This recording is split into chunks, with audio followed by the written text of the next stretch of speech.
Hello, I am with Anna.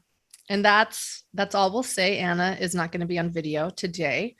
For good reason. She wants to remain anonymous or a little bit anonymous, and I understand that.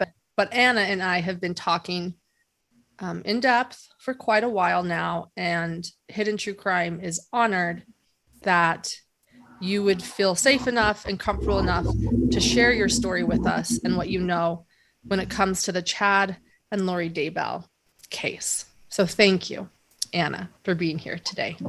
First off, Anna, I just want to set the stage by asking you about who you know. You're not related to anyone, correct? Right. But let's talk about who you know. Do you know Julie Rowe? Yes, I do. Do you know Chad Daybell? Yes. Do you know Chad Daybell's children? Yes. Not all of them, but But we know, who do you know? I know Garth and Emma. Okay. Do you know Nancy and Mike James?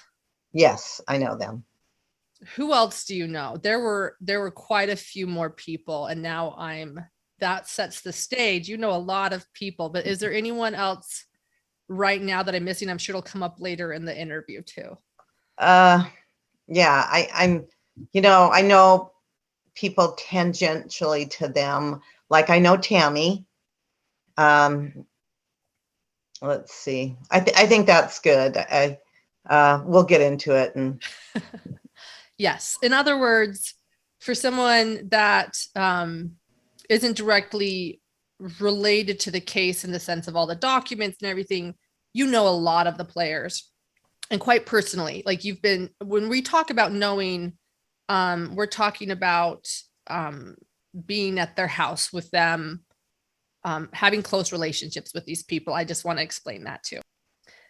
First off, Anna, with that being said, tell us how you got in, and you know Christopher Parrott. yeah, Right. I was a member of Avow for, I would say like almost 8 years. 8 years on Avow. So not even 6 months, 8 years Right. on Avow. Wow. I don't even think I knew in all our conversations that it was 8 years. So let's talk about that. Why did you decide to do this interview today with Hidden True Crime? At first, I was like, no way, I'm not going to do an interview. I had sent you an email with a lot of information. And then I started thinking about it and, just kind of pondering it and praying about it. And I felt like, there are a lot of people, I believe, that are still like of this mindset that believe some of these ideas that I believe got Chad and Lori down the path where they're on, Julie Rose, some of those people. And I just think that, nobody's immune, right? None of us are immune from being led and deceived. And so I just want to, like, if I could help at least one person just kind of think, oh my gosh, this stuff is not right. This isn't good. This isn't true. Then, I feel like that's worth it. Thank you for sharing that. And I have the same goal today. So thank you for explaining that. And that's what we'll do here today. Where did you want to start? I know that you might have a place, and if not, I'll suggest. You tell me. I think I'll start with Avow. My husband and I had heard of Avow. I won't go into the details about how we heard of it. But somebody had told us about it and we'd never heard of it. So I thought, okay, I'm going to get online. I'm just going to look this up, see if this is something that is of interest. And we talked about it and we thought, it was like, I think at the time about a $40 a year subscription. And that might not, mean a lot to, like, right now, it's not that big a deal. But at the time we had a lot of kids. And, $40 is $40 when you got to, buy shoes and, buy groceries.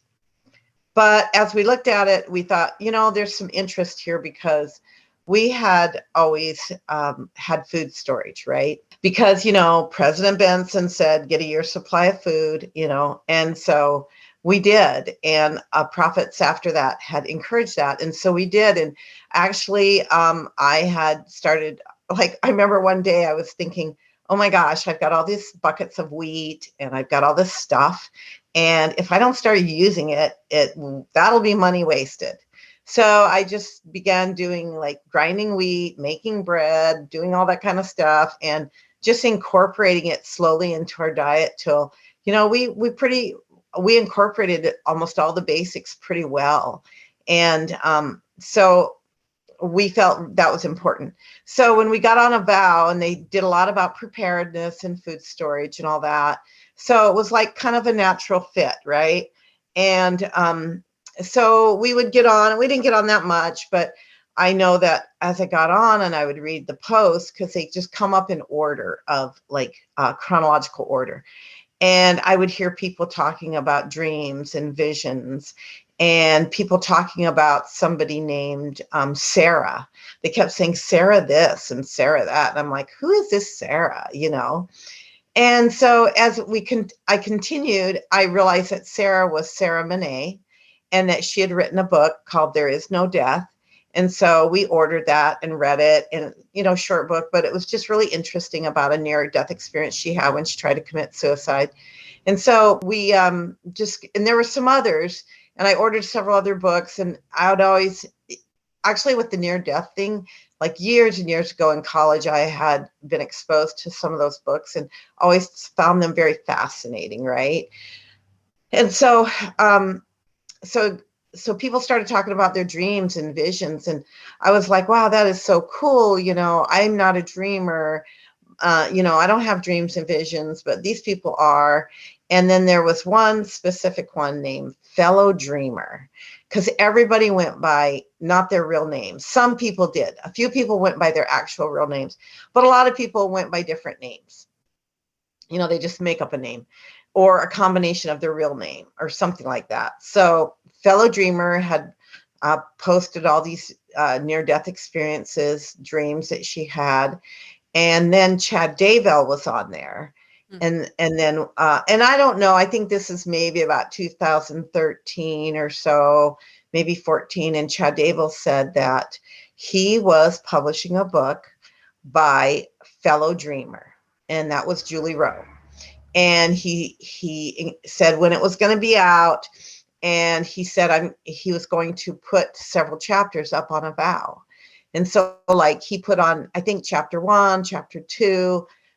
There was another later chapter, maybe chapter 10, I can't remember. And so I read those, and those were probably the very best chapters, right? But it kind of like, oh my gosh, I want to read this book, right? I want to read this. So I told my husband that I wanted it for a specific holiday that was coming up. And he's like, yeah, okay, great. Okay, I'll order that for you. So it came, and unbeknownst to me, my husband actually read the whole thing and then gave it to me. And but I read it, and I was like really intrigued by it, because it was like so many of the dreams that people had put on Avow, it just really coincided with those. And what I thought was really interesting was that she was pretty clear. She said that the day would come, she was shown all this in her near-death experience, that the day would come, and I can't remember it exactly now, but I think it was that the church would have like, they'd have a fireside or something like that, it was church-wide, and that that if you had your year's supply of food, then you would be directed to go to, that you'd be, all your food storage would be picked up in these white trucks, and that you would go to the specific place, and you would be transported to these camps in the mountains. And, that's that you would leave behind basically the world. And kind of your ticket to get in would be that you had a year's supply of food. And I was like, oh, wow, that's so great, because we have our year's supply. And, and then she talked about all the devastation and all the bad stuff that was going to happen. But the people in the camps would be pretty protected, right? that they would be spared from all of this. And so, anyway, so that's kind of how we got into, started with Avow, and that's kind of how we found out about Julie Rowe. And I guess I could say a little bit more. So I said that my husband had read it, and my husband, with his work, he like does peer-reviewed things. So he found all these typos, right? And all these errors. And he was like, oh my gosh. So he shot off an email to the publisher and said, you know, before you publish this for your second printing or whatever, you might want to fix these mistakes. And when you say publisher, you're referring to Chad Daybell? yes, Chad Daybell. Yep. And so he just sent that off to Chad and just said, you want to fix this stuff? And then Chad responded and said, oh, thanks a lot. I'll fix that. And would you be interested in helping edit a second book? Because, and also, would you give a review? And so Chad asked your husband to help edit the next book. Right. And he asked him also to go on Amazon and give a review. So my husband did that. He gave a shining review. And then Chad did ask him to help edit the second book. And so he sent him the stuff, and, you know, and my husband went through everything, and he helped edit it. And I know that there were other people he had asked to edit it also, but my husband was one of them. That's interesting. And so very quickly, you guys became not just Avow members, but involved in the publishing of Julie Rowe and Chad Daybell's books. Right. Yep. And then let's see. So he actually, I will go on to say that he actually asked my husband to help edit Hector Sosa's book. And my husband said yes. And then my husband asked me, now this is down the road, okay? So my husband asked me, he said, would you be interested in helping read this and edit it? And I said, sure. And so I started reading it, and like, editing is really different than reading for pleasure, right?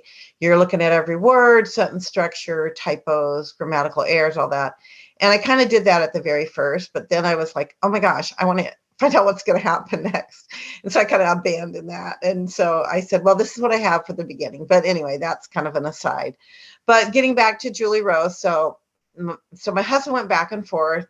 And one day he said to me, he said, you know, he said, Chad Daybell is Julie Rowe's editor, or her publisher. And he said, I know his parents. And I said, oh, really? And my husband grew up in Springville, and Jack Daybell had been his, like, in Young Men's, and like an advisor or something. So he knew him. So he grew up in the congregation with Sheila and Jack Daybell, Chad's parents. Yeah, Jack Daybell was Chad's dad. And he said, I know his dad. And he said, I don't know Chad that well because my husband's a different age than Chad. But he knew Jack Daybell, and I think he knew his, you know, Sheila, but not as well, right? What did your husband say about Chad's parents or upbringing, or did he say anything? Just that they were, what type of people did he say the Daybells were? Yeah, so he said that they were a really nice family, and he doesn't, he didn't know them super well. But, as far as he knew, they were a really nice family. And like he said, that he didn't know Chad as well. So what happened was, my husband, so we were out in Utah for a vacation, right? And the place that we were staying at, they had a ward directory on their fridge. And I happened I just went over there, and I don't know, for some reason I decided to look on the word directory to see if there was anybody like maybe with the same last name as ours, right? And so I just was kind of going down the list, and I was like, wow, Chad and Tammy Daybell are in this ward. And I thought, wow, that's really interesting because Springville has like 10 stakes. So it has at least 100 wards, right? And the fact that where we were staying was in the same ward. So I told my husband, he said, oh, wow, that's interesting. So the next day we went to church, and my husband leaned over to me and said, see that guy helping to pass the sacrament? He said, that looks like a younger version of Jack Daybell. And he said, I bet you that's his son, Chad. And so I'm like, okay. And so afterwards, my husband went up to him and he started talking to him and just said, hey, I'm the guy that we've been communicating, and, I'm the guy that's been editing, helping you edit. And it was like, oh, wow, that's so cool, And so I didn't really talk to Chad. I think my husband did introduce him to me. And actually, he was in the Sunday school that we went to. And so so then afterwards, they invited us to come to their house that afternoon. And so we walked over there because it was really close. And we just sat in their living room and just visited with Chad and Tammy, and I think some of the kids, but it was just my husband and I. And so we visited with them and got to know them. And actually, after we left, I emailed Chad, I think, and I said, hey, the next time we're in town, we'd like to invite you guys over for a family home evening with your whole family. And they're like, that's so great. And so we let them know, and they came over, and Tammy made cupcakes, and all their kids and all of our kids that, our kids that were still at home, so to speak, right? Not our married grown kids, but the other ones. And we just had this great time. We played these games and we just had so much fun. But the interesting thing was, I got to tell you that when I asked them to do the family home evening, I did not ask them to prepare anything, right? I had kind of planned on just kind of almost like winging it. I wasn't really sure where I was going to go, but Well, I and to just, clarify for our listeners, this is when you invited them to your house, right? right. And let me explain this to, or you help me explain, when you invite someone over for a family night, it might just be an activity, or well, tell us, what is like a family night when you're saying invite you over for a family night? Okay, great question, right? So in the Church of Jesus Christ of Latter-day Saints, every Monday, kind of, you can adjust that, is set aside for what they call family night or family home evening, where you just get together with your family, and it can be really formal and structured or informal. You can like have a prayer and a song and a lesson and treats and play games, just whatever, or you could just have an activity, just do something fun like play games. So, I was probably thinking less structured and just more informal.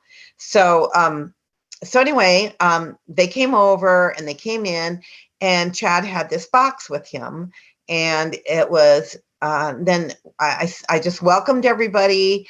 And I just said, we invited the Daybells over for family night. And then Chad just got up and he just kind of took over, kind of like, okay, thanks for inviting us. And I just want to tell a little bit about myself and how all my dreams and visions started. And, and then This he is at just your started. house. This is at your Yeah, house. Like, he's your guest and he's taking over. right, Sorry, I love right. this story. Okay, go ahead. Keep going. And so he just kind of started off with his story of the going to Flaming Gorge and jumping off the cliff, and how his veil was torn, and that kind of thing. And I don't know, some of your listeners might be aware of that or know about that. Yes, And his then kind of near-death like, experience, his right, supposed near-death experience. yeah, his first, according to him, his first near-death experience. And then, then he kind of went on about his other ones, like at La Jolla, California, where the wave almost killed him. And same thing happened, only it was more in depth. And then I can't remember, but I had some questions for him because he had So every time my husband would like quote edit, he would send us a box of books. And so I was like, oh, I'll read these, you know. And so I had read pretty much everything that he had sent. And so I knew. So, and I asked him some questions about some of the other things in his books. Anyway, so it was just really interesting. We had a lot of fun with their family and had a great time.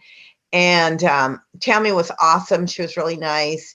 And I didn't know a lot about um, like the bankruptcy. I don't know if your listeners are aware of that, but they declared Explain bankruptcy. that. Yeah, explain that for our Yeah. listeners. So I don't know all the details, and maybe you can fill in what I don't know. But I think it was around 2006, 2008 that their publishing business that Chad really, really wanted to be successful just basically totally went under, and they were in a lot of debt. I think it might have been like several $100,000. And so they declared bankruptcy. And, because it wasn't successful, people weren't buying his books to the, in like he wanted. And I think from what I've heard from others that was a real sore spot for him, that he wasn't like, people weren't buying his books like Gerald Lund's books, right? And Gerald he Lund, for our listeners, is another LDS author who was quite successful with his work in the Glory series. Right. And Chad was pretty, I think he was kind of miffed that his weren't as successful. And I think he put a lot of money, poured a lot into it, and it didn't pan out like he'd wanted. And so what was interesting was when we went to church, I remember one time we were waiting outside of a classroom, and Tammy was in the hallway, and we're all leaned up against the wall so people could walk by. And I remember looking over and just kind of trying not to stare, but looking over at Tammy, and it just kind of breaks my heart now. But her shoes were like really worn, and she probably had on the best that she had. Her clothes weren't the greatest. Her shoes were really worn and scuffed, And, you get to the point on your shoes where you're like, I'm not going to wear these to church anymore. I'm going to get rid of them. Right. But I don't think that was an option for her because of their situation. And she basically was the breadwinner, and she worked full time. And I don't think it was because she wanted to necessarily have this great career. She wanted probably to be a stay-at-home mom, like a lot of women of that era, not necessarily so much now, but I think she probably did to raise her kids, right? Right. So the LDS culture, to explain, there's a big emphasis on the man being the breadwinner so that the woman can stay home and nurture her children. And Tammy had 5 children. I can hardly keep up with one. So I think you're right. And I just wanted to explain that a little bit more. It's not that some women are breadwinners in homes and that's normal now. It's the culture they came from and what I'm sure she wanted and what she was raised to want. Right.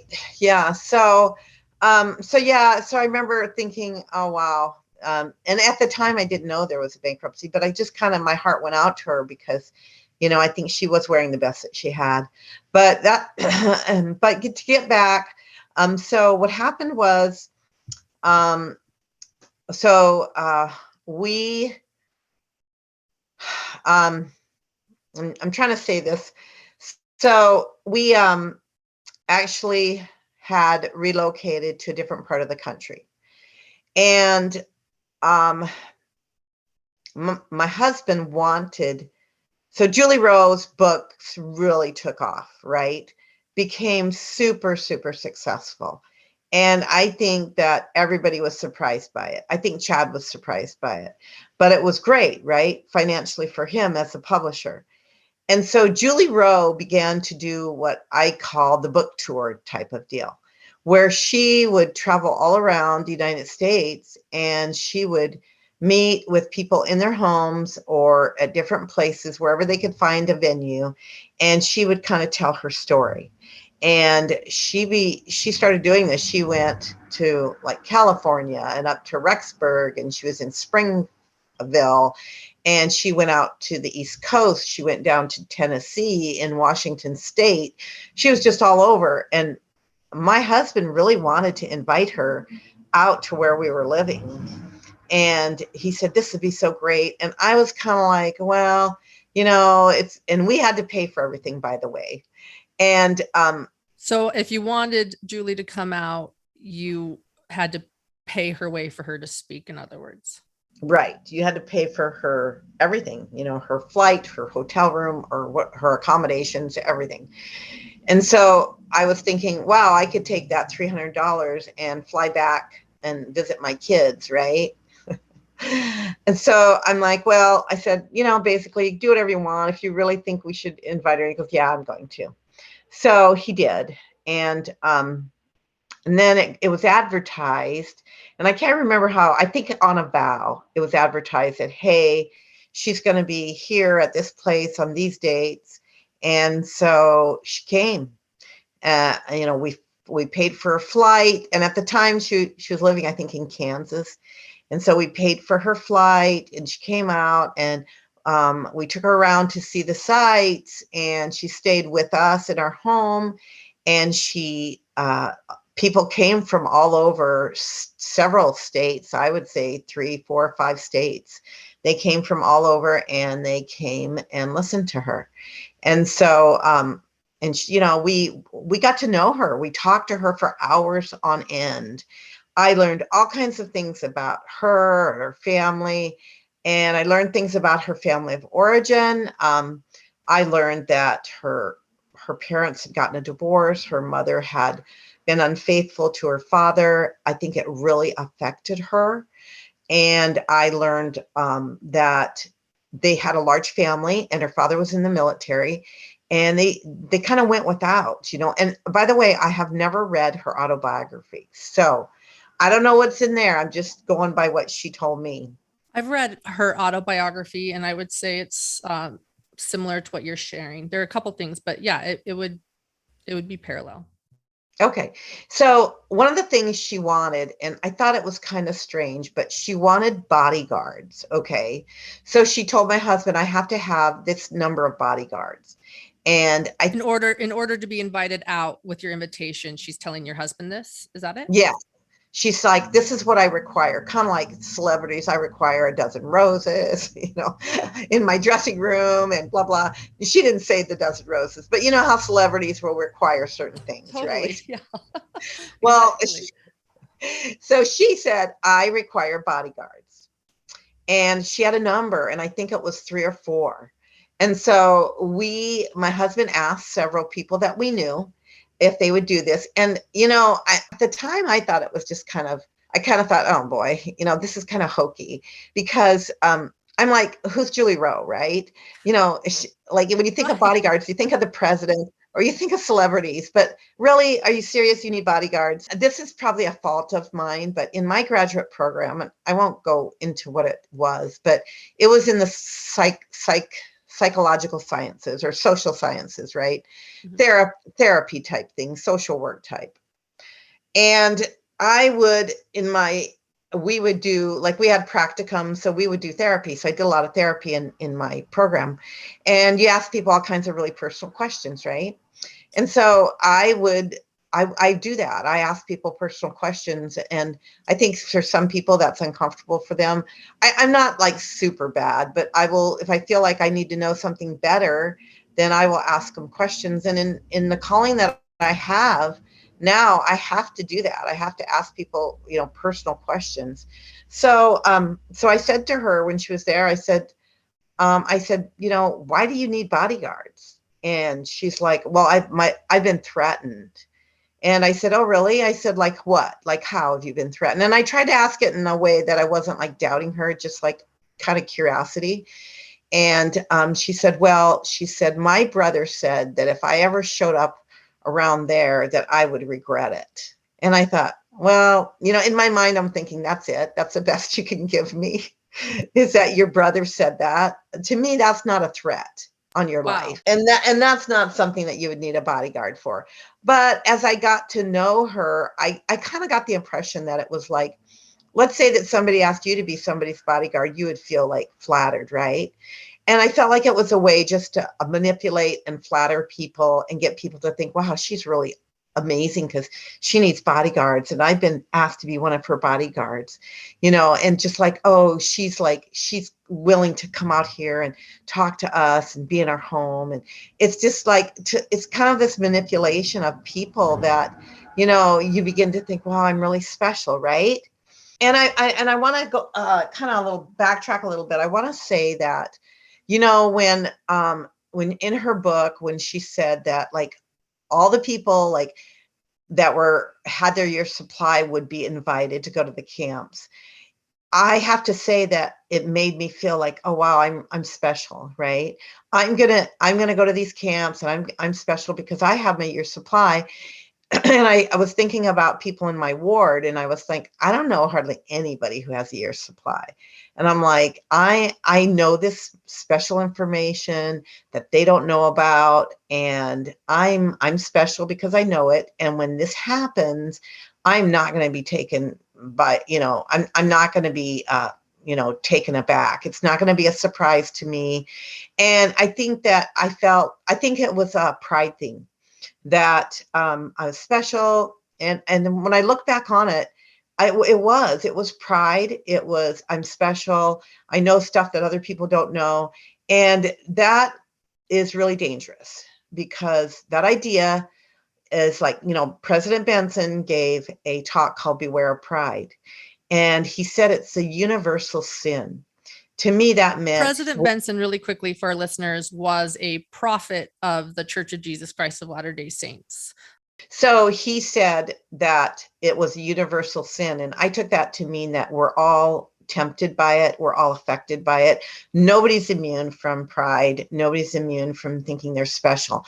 It might be a little, it might be a lot, but you got to be on guard for it. And I believe that was part of the appeal to me, was that you know, I was special. And so anyway, I just wanted to mention that. Thanks for sharing that. That's vulnerable to share, and I appreciate it, because I think that a big theme with Avow in general and preppers and the community is making people feel special. Yeah. And I totally, what you said about Avow, that was totally an attitude there, that we're special. We know all this stuff that the general membership of the church doesn't know. And we're going to be up in these camps, and they're going to just be either killed or fighting it out down in the valleys. And, you know, we're God's chosen people, you know. Totally. Yeah. I thank you. Exactly. I really think that's what it starts. And I think that many people would say, no, that's, you know, no. But I think that's exactly what it is. And I think in a place like Rexburg, where 90% of the population is LDS, to want to feel special, or that you know something more than the other membership, is part of that culture a little bit too. Yeah, so for sure. I did want to mention that we had this family night with Chad and Tammy and their kids. I didn't know this, but so a number of our kids went to BYU, right? And they went to the same singles ward as Garth and Emma. And they got to know them really well. And one of my daughters was on a committee with Garth, and one of my other daughters, I'll talk about that a little later. She actually dated him, not a lot. It was just very brief. And then another one of our daughters she told me one time, she said, yeah, Emma's my best friend in the ward. So, you know, one of our sons also knew Garth and Emma. And in fact, one time they told me that our son and our daughter and Garth and Emma skipped out on, I think, Sunday school, and were sitting out in the hall at church at the singles ward. And they were like talking about the dismal state of their love life, right? And how they didn't have any dates and So, you know, they were friends. They hung out, they talked. I don't think they were super close when did everything together, but they, you know, and they told me about that, and I kind of chuckled, because I was like thinking, why don't you guys, you know, you could date Emma and then you could date Garth. I mean, in my mind, that's what I was thinking, right? The simple ideas of parents, right? Like, how hard is this? Yeah. Anyway, so yeah, so then let's see. So one time when we were driving back to Utah, well, my husband would go more than me because, I stayed home and watched the little kids, right? And he would go out there and Really quickly, Anna, can I go back to something with the family home meeting since you went back to it, sure. or the family? I just wanted to know what you thought when Chad stood up at that family night at your house and started essentially preaching. That's what I'll call it. What were the attitudes of Tammy and his children? Were they, and I'm sure you probably weren't aware of it then, I'm sure hindsight, but what were they doing? They were just listening, kind of like all our family was, like our kids were. I don't think any of my kids really knew that much about Chad's, books or anything. They just kind of listened. I didn't really sit there and kind of look and watch what they were doing because I was listening to Chad. So anyway, and I'm sure that he was probably very flattered that somebody would want to, invite them over family home meeting and listen to him tell about, his experiences. Right. And he just assumed that that's why you invited him over. Right. Yeah, I know. Right. And that wasn't the reason. It was just like our families get to know their family. Right. Right. Exactly. A get to know you event where he takes over. Sorry. Thank you for sharing. Go ahead. Sorry, where you were headed. Yeah. So then, so my husband would go out back and forth to Utah, and sometimes he'd take the kids, sometimes he wouldn't, just depending on whatever it was. And we usually drive because, when you have a large family, buying plane tickets like that, and I wasn't working outside the home, it can pricey. And so he would go out and he would stop and at the Rows, Jeff and Julie Rowe, and he got to know them. He'd stop and just like visit, and Jeff and him got to know each other. And one of the things he told me was that when he stopped and he visited with them, Jeff really didn't have any interest in talking about any of Julie's like near-death experiences or her books or any of her stuff. They wanted to talk about hunting deer and hunting. That was kind of it, guy stuff, right? So it was like his kind of relationship with them was a little different. And then we stopped. One time I was with him and we stopped to see them. And I would like, those two would kind of go off and he'd show him stuff and like, oh, a new rifle or whatever. And they had actually bought a new home in Kansas and they gave us a tour of their home. And I remember, I got to tell you this. I remember they gave us a tour of every room, like every square inch, right? And it was really interesting because we went down into the basement, and I remember in Julie's books how she talked about in the camps, like it got to the point in the camps where they'd run out of food and people were really hungry. And I remember and thinking, wow, I looked at their food storage and it wasn't very much, right? Because I knew how much, so many pounds per person per year. And I knew that I had that memorized, right? Because I needed to always adjust ours, right? Because I was actually thinking, okay, our daughter got married and we need to get some for them because they're probably not going to have any because they're students. And so like I knew exactly what we had and how much we had. And I can tell you right now, they didn't have hardly very much at all. And I was really shocked. I was thinking, if you really believe this, you would have a lot more food storage. You would not only have a year's supply, but you would have way extra. You know what I'm I agree saying? with this. This story was fascinating when you mentioned it to me the first time. Julie Rowe hardly had any food storage, yet this is what she went around the country preaching was food storage and preparedness, and people were spending their entire life savings on army tents and food storage. And you're telling us that in her house there was hardly a food storage. Right. Yeah. And I didn't see anything about the tents. I don't know anything about the tents and all that kind of stuff. But she did in her books, like, okay, you need a really good tent.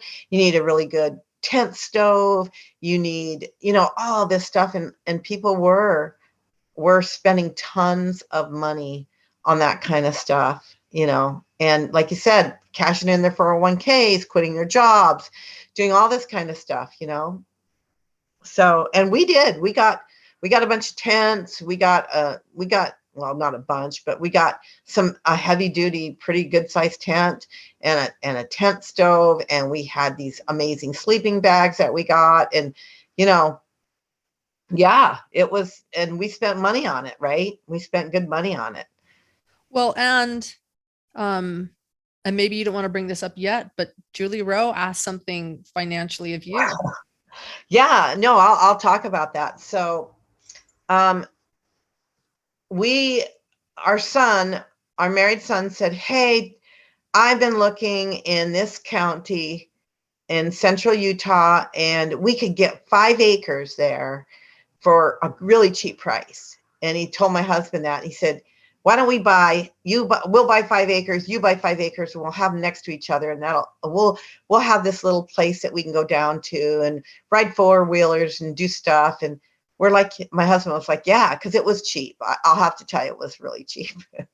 And so we did. We bought a 5 acre lot. Our son bought one, and it was great. You know, we've done things to it to improve it. And Julie approached my husband, and I'm not sure how she probably, I don't know if she called him or did it through email, but he came up to me and he said, "Hey," he said, "Julie Rowe wants us to deed over our 5 acres to her Greater Tomorrow Relief Fund." And I was like, I said, "Okay, well, let me think about it." And I was like thinking, no, I'm not going to do that.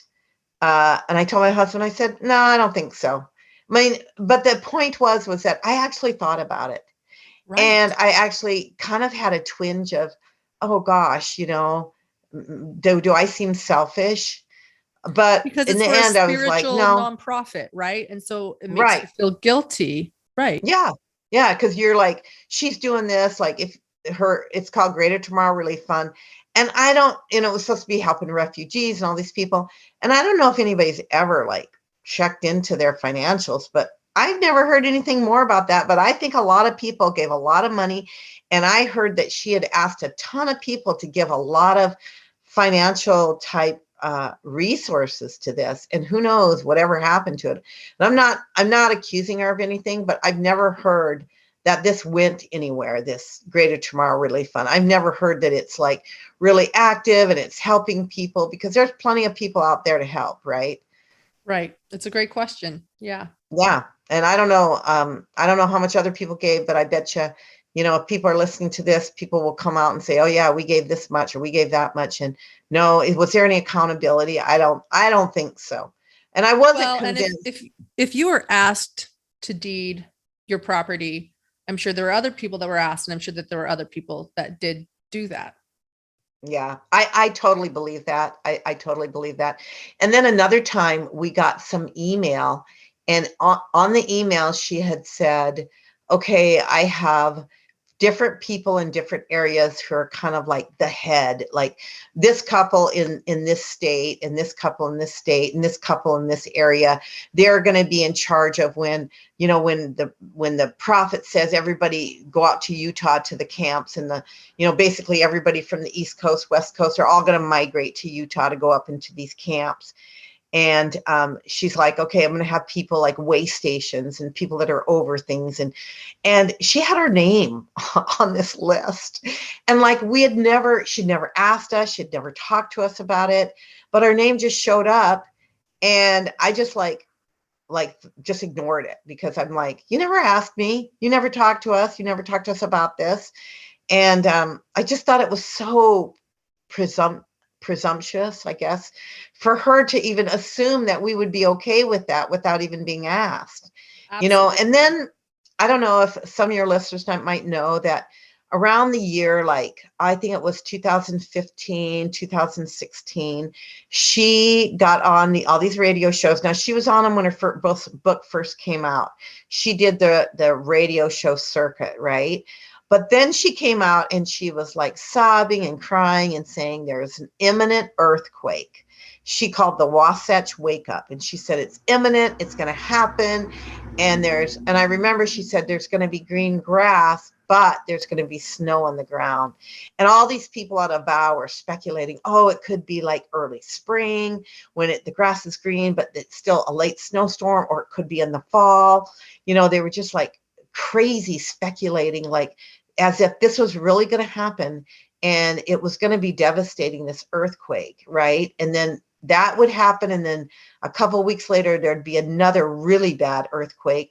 But in between the two earthquakes was when we were going to be called out to the camps, I believe. I could be, I could not remember because this has been a number of years ago.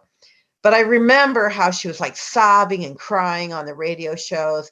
And I thought, well, let's see, right? And sure enough, nothing happened. And she had like all these people making up kind of like excuses why it didn't happen. Like, oh, it's probably going to be in the spring. It's not yet. And then she said she saw Trump and he was shot and there was blood and nothing, it didn't happen. Wow. Yeah, that's wow. Yeah. So, and I don't know if you can go back and listen to those again, because a lot of people scrub things, but I do believe she was on the Mills Crenshaw show. And I don't even know what radio station he was on at the time, but that's when she was telling all this stuff. And then it didn't happen. And when that happened, when these things started not happening, I began to withdraw and become more reserved and think, I'm not so sure about all of this. Another thing I want to mention about that time period between probably 2015 and 2017, so I had told a family member about her book, right? Actually, several family members. And one of the people that I had told about her book was a relative. And this relative actually was going to be down in Tennessee. And they said, hey, since you know her, we're going to be down in Tennessee and we would like to go to hear her speak, but we also want to take her out to dinner. And this family member said, hey, and I said, oh, okay. And the family member said, because I like to get to know people and see them face to face and interact with them. He says, I can tell a lot about people just from, a few minutes of interaction. And so I made the arrangements, and they did take Julie Rowe, out to dinner, and they did go and hear her speak. And then afterwards, I spoke to him about it. I said, well, tell me what your thoughts were. And he's like, well, he said, she definitely has some mental health challenges. He said, maybe she really saw all this stuff. He said, I don't know. He said, but just from visiting with her, she's got some issues. And when she did go on the radio show, All About the Wasatch Wake Up, people were saying, well, she's mentally ill.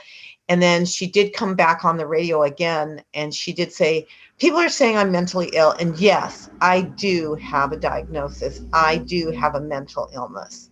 And she actually said that on the radio show, and people were talking about it. And by this time, people on different forums about LDS Freedom Forum, these different forums, they started kind of bashing her and saying she's a false prophet, she's full of it.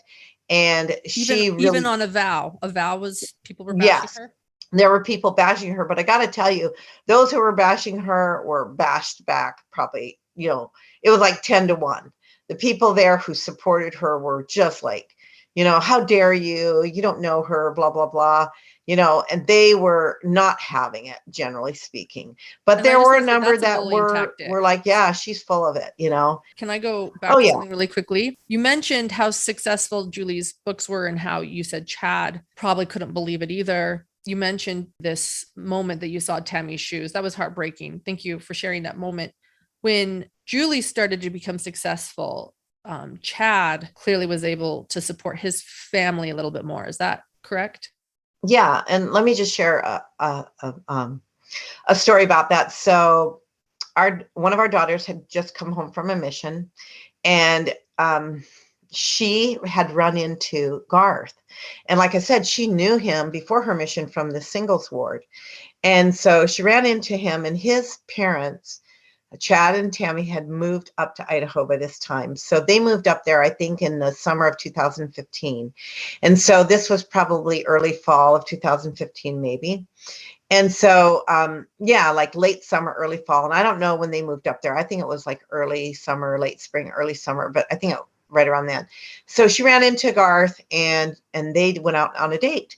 And so after their date, they came over to the house, and they were sitting at the table, and I'm like, hey, how's your parents? How's your dad?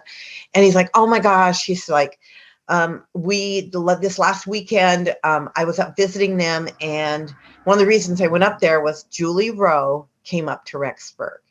And I think they rented the Rexburg Tabernacle for her to speak. And literally the place was filled. And I don't know how many people it holds, but it was like packed. I've heard about 2,000 at least. Yeah. With this particular event you're referring to, I've heard others talk about it. Right. And as a matter of fact, I had 2 friends who were on Avow, but I also knew them from my ward, who went up there to hear her speak. And they said they waited in line to meet her after the event for like, I don't know, an hour or 2 or long, just like, and they said just when it was time for them, they shut the line down. And they never got to speak to her, but they waited that long just to have, a few seconds, 30 seconds with her, because she was kind of a celebrity. So her books were really popular. So what happened was, Garth was saying, oh my gosh, he said, I learned so much this weekend. He said, Julie came and stayed with us, and I learned that my dad, all his books that he wrote this whole time growing up, I thought they were all just stories, just fiction. And he said, this weekend, I learned that they were all true, that everything in those books were from dreams and visions that he has had. And I never knew that. And he was so sincere. I didn't at all doubt that he had grown up thinking that, but he found out this weekend. And then he said his dad went through this whole timeline of what was going to happen, right? Like the headquarters of the church was going to be moved up to Rexburg, and there was going to be all these devastations and earthquakes, and Utah was going to be just devastated. And he was just like going through the whole timeline. And this timeline is in Chad's books. You can read it in some of his books. I can't remember the series or everything right now, but it was just fascinating to me. And then he said something that was really interesting. He said, I said, so Julie's books have been really popular, right? And so, yeah, he said, my dad has made so much money. He said, we never have been able to go out to eat as a family. And my dad said, hey, we're going to go out to eat. We're going to go to whatever restaurant you want to go to. You can order whatever you want. And we're like, are you sure? And he's like, yeah, he says, we've got money now. So this was very, very popular. And it really, I think took Chad from really a struggling publisher, author, to somebody who was kind of hit the big time, right? And right. I think that Chad really was pretty happy about it. And I think that he felt like, now I've arrived, Definitely. Thanks for sharing that story. And so with Garth sharing this story, he clearly once believed that they were fiction, but are you saying at this point he truly believed they were visions too? He was sincerely believing my dad had visions. Right. And because he told him, his dad had said, this isn't all pretend. This is all real. I've had all these visions. Everything's been shown to me, and I've just written it down. So Garth was told that the week that Julie was speaking at that packed tabernacle event. Is that right? Accurate? Yeah. Mm-hmm. That was it. The story changed. Yeah.